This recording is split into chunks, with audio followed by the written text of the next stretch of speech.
besoin de toi, maître. Heureuse est la mère qui t'a porté et allaitée. Heureux plutôt ceux qui écoutent la parole de Dieu et qui l'observent.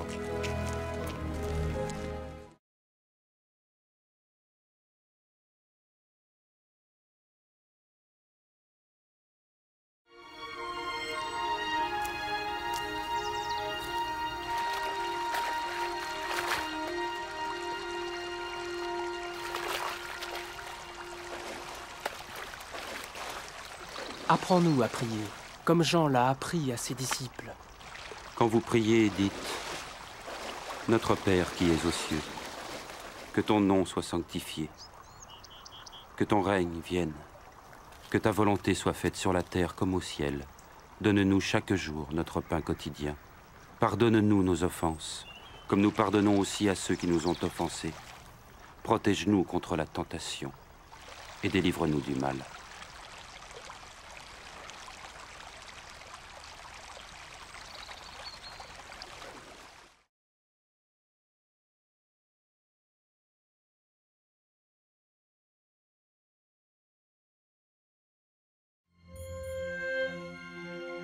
Dans les Saintes Écritures, Dieu déclare que le Messie viendrait pour être le sauveur du monde.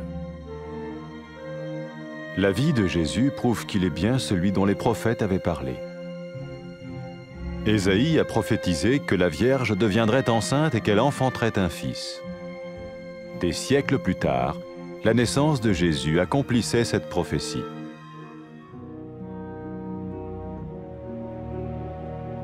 Les Saintes Écritures déclaraient que le saint à naître serait appelé le Fils de Dieu. Cela signifiait que Jésus serait le Fils de Dieu au sens spirituel et non au sens physique. Nous le voyons par sa manière de vivre. Il a guéri des malades, il a pardonné leurs péchés, les a ramenés à Dieu et leur a promis une place dans le royaume éternel de Dieu. Il s'est offert lui-même en sacrifice pour le péché à leur place. Puis il est revenu à la vie, victorieux sur la mort selon le plan de Dieu. Jésus a dit « Personne ne me prend la vie, mais je la donne de ma propre volonté. » La vie de Jésus n'a pas seulement accompli les écrits des prophètes, mais elle a aussi confirmé la vérité de la sainte parole de Dieu. Les prophètes avaient écrit « Ta parole, ô mon Dieu, est parfaite, elle dure à toujours. » Jésus lui-même a dit « Le ciel et la terre disparaîtront, tandis que mes paroles ne disparaîtront jamais. » Jésus est venu pour nous donner la vie dans toute sa plénitude. Mais quand l'homme a désobéi à Dieu dans le jardin d'Éden, il a choisi sa propre voie et ses actions l'ont séparé du Créateur.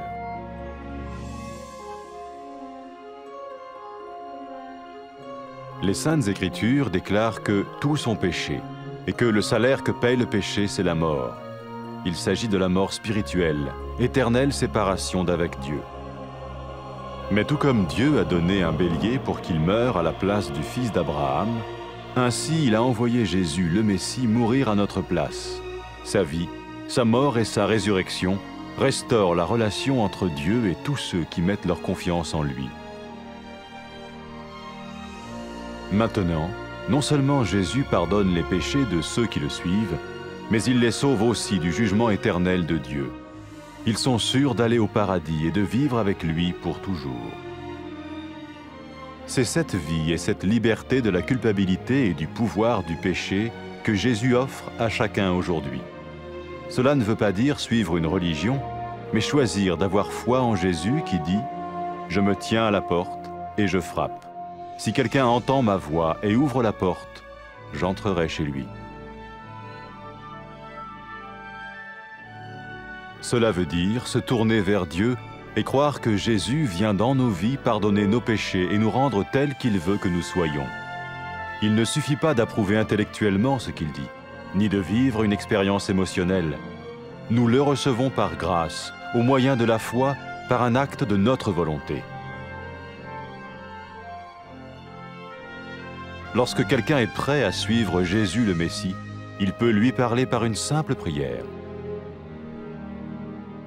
Peut-être êtes-vous prêt maintenant à ouvrir votre vie à Dieu. Si oui, vous pouvez vous joindre à la prière suivante, silencieusement. dans votre cœur. Seigneur Jésus, j'ai besoin de toi.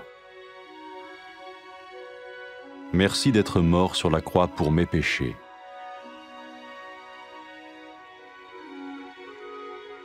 Je confesse mes péchés et je m'en repens.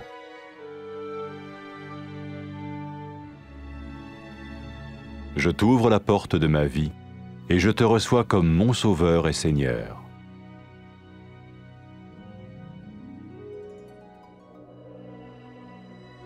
Merci de me pardonner mes péchés et de me donner la vie éternelle.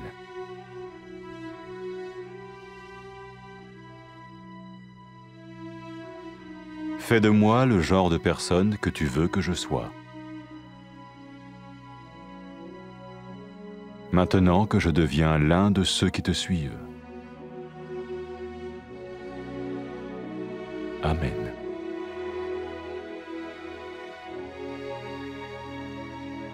Jésus a dit à propos de ses disciples, « Mes brebis écoutent ma voix, je les connais et elles me suivent. » Pour expérimenter la vie en abondance promise par Jésus, ceux qui le suivent parlent à Dieu chaque jour dans la prière et lisent ou écoutent sa parole. Ils parlent de lui à d'autres personnes et rencontrent régulièrement ceux qui l'aiment et le suivent. N'oubliez pas sa merveilleuse promesse. Tout pouvoir m'a été donné dans le ciel et sur la terre. Et sachez-le, je vais être avec vous tous les jours, jusqu'à la fin du monde.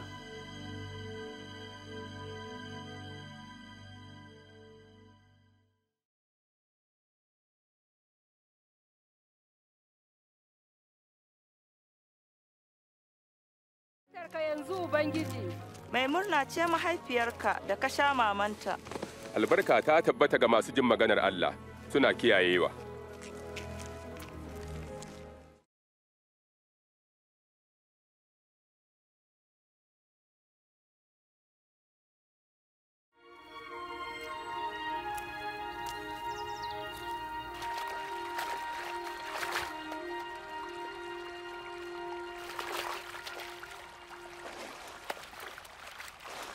Koya mana addu'a yadda Yahaya ya koya wa almajiransa.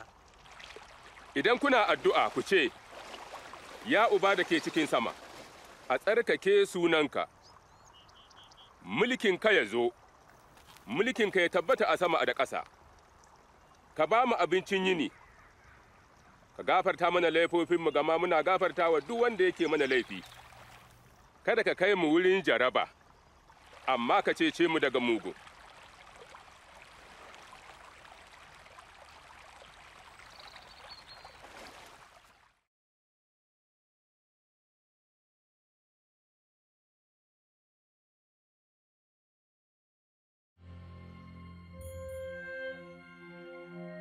Cikin littafi mai tsarki Allah ya shaida almasihu zai zo ya ceci dukkan duniya.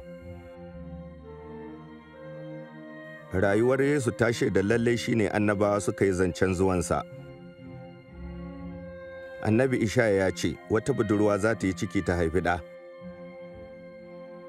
Bayan shekaru da dama haihuwar Yesu ta cika wannan annabcin. Littafi mai tsarki ya ce mai tsarkin nan da za a haifa za a ce da shi ɗan Allah. Wato za a kira Yesu ɗan Allah ba ɗa na jiki ba amma ɗa na ruhu. Hakan ya bayyana ta wurin rayuwarsa. Ya warkar da masu cuta. Ya gafarta zunubansu, ya shirya su da Allah. Ya kuma alƙawarta musu mulkin Allah na har abada. Ya ba da kansa hadaya domin zunubansu, ya tashi daga matattu. Yesu ya ce, ba mai karɓe mini rai don kaina nake ba da shi.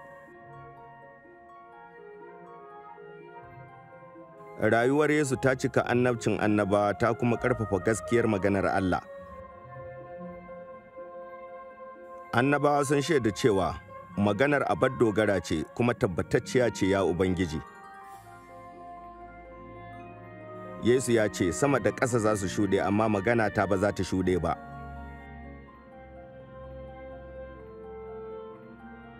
Yesu ya zo ya ba mu rai a yalwace. Ganin yadda mutum ya yi wa Allah rashin biyayya a gonar Adanin, mutum ya zaɓi bin hanyarsa wadda ta raba shi da mahaliccinsa.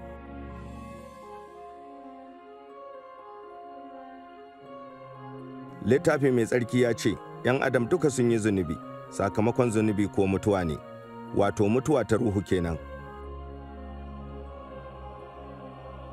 Kamar yadda Allah ya tanada rago a maimakon ɗan Ibrahim, haka Allah ya aiko almasihu ya mutu a madadinmu. Rayuwa da mutuwa da tashinsa sun mai da dangantaka tsakanin Allah da masu dogara ga Yesu.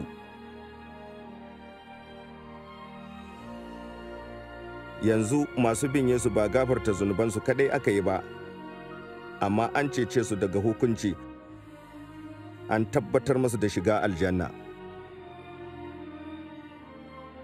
Rai da ‘yanci daga ikon zunubi ne Yesu ke ba kowa a yau, ba bin wani addini ba, amma ana zancen gaskata Yesu wanda ya ce, gane nan tsaye a bakin kofa ina kwankwasawa. Kowa ya ji murya ta ya buɗe kofar sai in shiga wurinsa.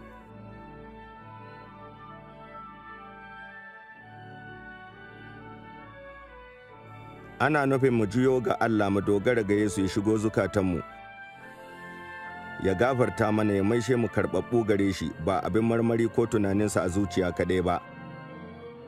Karɓarsa za mu yi da son ranmu ta wurin alheri saboda ban gaskiya. Duk wanda ke so ya zama mai bin Yesu almasihu zai iya magana da shi cikin addu'a.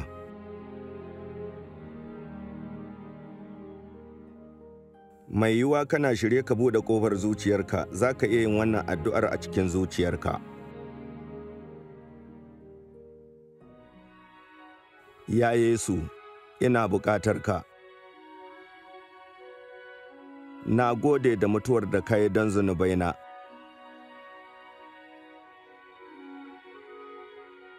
Na furta zunubaina da roƙon gafara.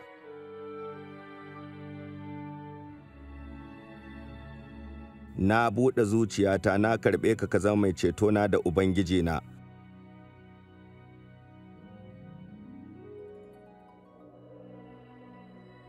Na gode domin gafarar zunubaina, ka bani raina har abada.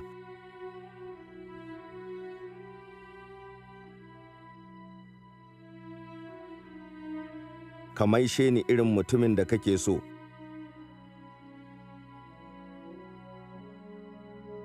Yanzu da na zama cikin masu bin ka. Amin.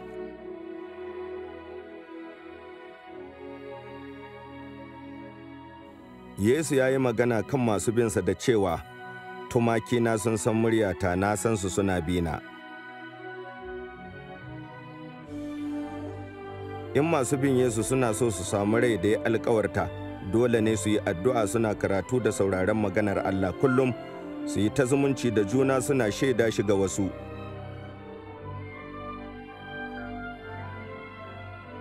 Tuna da alkawarinsa cewa an mallaka mini dukkan iko a sama da ƙasa, gashi ni kuma ina tare da ku har matuƙar zamani.